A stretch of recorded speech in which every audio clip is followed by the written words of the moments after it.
Dalam nama Bapa dan Putera dan Roh Kudus. Amin.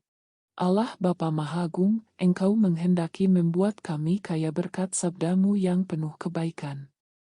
Semoga kami umat manusia dapat menikmati kedamaian yang telah dijanjikan oleh Yesus Putra-Mu terkasih, jaminan cinta kasih-Mu kepada umat manusia. Sebab Dialah yang hidup dan berkuasa, yang bersama dengan Dikau dalam persatuan Roh Kudus, Allah, sepanjang segala masa. Amin.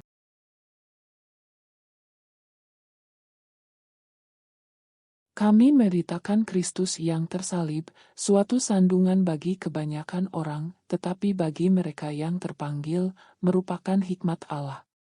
Saudara-saudara, Kristus mengutus aku bukan untuk membaptis, melainkan untuk memberitakan Injil, dan ini pun bukan dengan hikmat perkataan, supaya salib Kristus jangan menjadi sia-sia.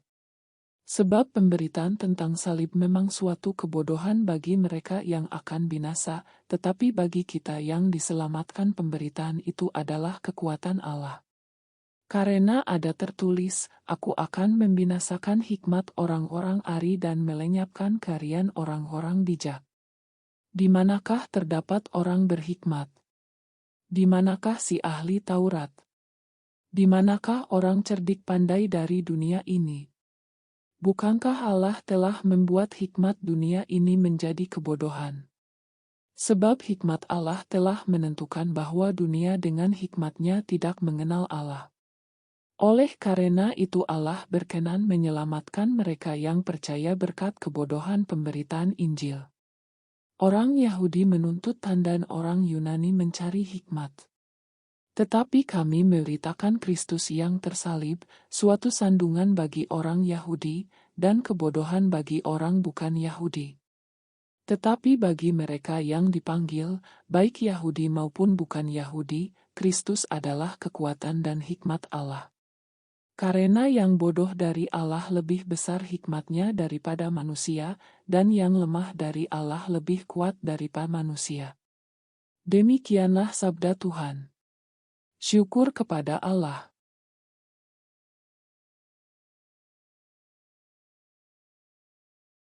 Lihatlah pengantin datang, pergilah menyongsong dia.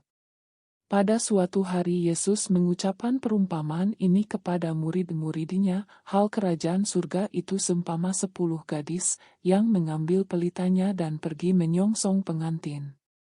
5 di antaranya bodoh dan 5 bijaksana. Yang bodoh membawa pelita, tetapi tidak membawa minyak. Sedangkan yang bijaksana, selain pelita juga membawa minyak dalam buli-bulinya. Tetapi karena pengantin itu lama tidak datang-datang, mengantuklah mereka semua, lalu tertidur. Tengah malam terdengarlah suara berseru, pengantin datang. Songsonglah dia. Gadis-gadis itu pun bangun semuanya lalu membereskan pelita mereka. Yang bodoh berkata kepada yang bijaksana, berilah kami minyakmu sedikit, sebab pelita kami mau padam. Tetapi yang bijaksana menjawab, tidak, jangan-jangan nanti tidak cukup untuk kami dan untuk kalian. Lebih baik kalian pergi melinya pada penjual minyak. Tetapi sementara mereka pergi melinya, datanglah pengantin, dan yang sudah siap sedia masuk bersama dia ke dalam ruang perjamuan nikah. Lalu pintu ditutup. Kemudian datanglah juga gadis-gadis yang lain itu dan berkata, Tuan, Tuan, bukakanlah kami pintu.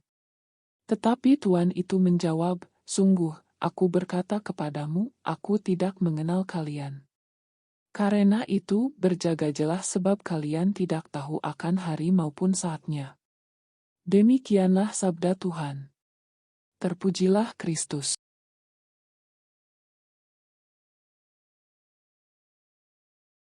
Dalam bacaan Injil, dikisahkan ada 10 gadis, 5 bijaksana, 5 lagi bodoh. Gadis-gadis yang bodoh tidak membawa persediaan minyak untuk pelitanya, sebagaimana dilakukan oleh gadis-gadis yang bijaksana itu. Ketika pengantin pria terlambat datang, Gadis-gadis yang bodoh tidak siap, karena sangkanya tidak dang pada saat tengah malam, sedangkan gadis-gadis yang bijaksana senantiasa siap dengan membawa pelitanya dan persediaan minyak, meskipun tengah malam. Seorang beriman hendaknya meneladan gadis-gadis yang bijaksana, yang selalu siap sedia, kapanpun juga. Kebijaksanaan dinilai dari sikap orang ketika menghadapi tugas atau pekerjaan penting dan itu tergantung pada keputusan yang diambilnya. Sikap gadis-gadis yang bijaksana pantas dan perlu kita teladani. Mereka bersikap serius, penuh perhatian dan perhitungan. Sebaliknya gadis-gadis yang bodoh menggambarkan sikap yang tidak bisa menilai penting tidaknya suatu tugas. Perumpamaan Yesus dalam Injil mempunyai makna bahwa keselamatan membutuhkan keteguhan dan kemantapan iman. Kalau iman kita tidak teguh dan mantap maka akan gampang terpengaruh tawaran untuk berpaling darinya. Apalagi jika tawaran tersebut menjanjikan kenakan dan kepuasan tanpa harus bekerja keras. Tawaran tersebut bisa membuat terlena dan tertidur, sehingga tidak peduli lagi dengan Tuhan.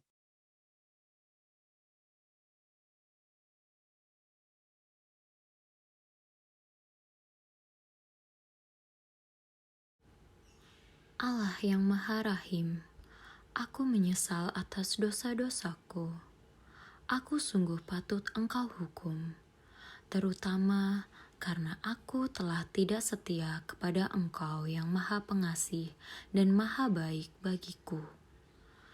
Aku benci akan segala dosaku, dan berjanji dengan pertolongan rahmat-Mu hendak memperbaiki hidupku dan tidak akan berbuat dosa lagi.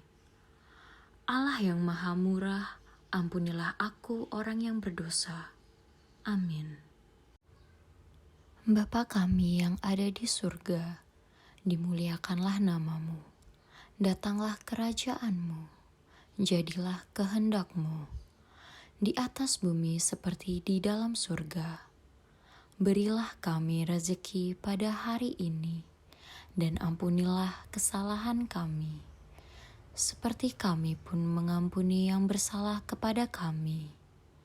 Dan janganlah masukkan kami ke dalam pencobaan, tetapi bebaskanlah kami dari yang jahat. Amin.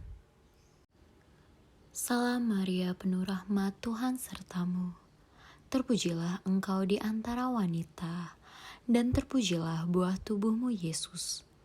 Santa Maria, Bunda Allah, doakanlah kami yang berdosa ini, sekarang dan pada waktu kami mati.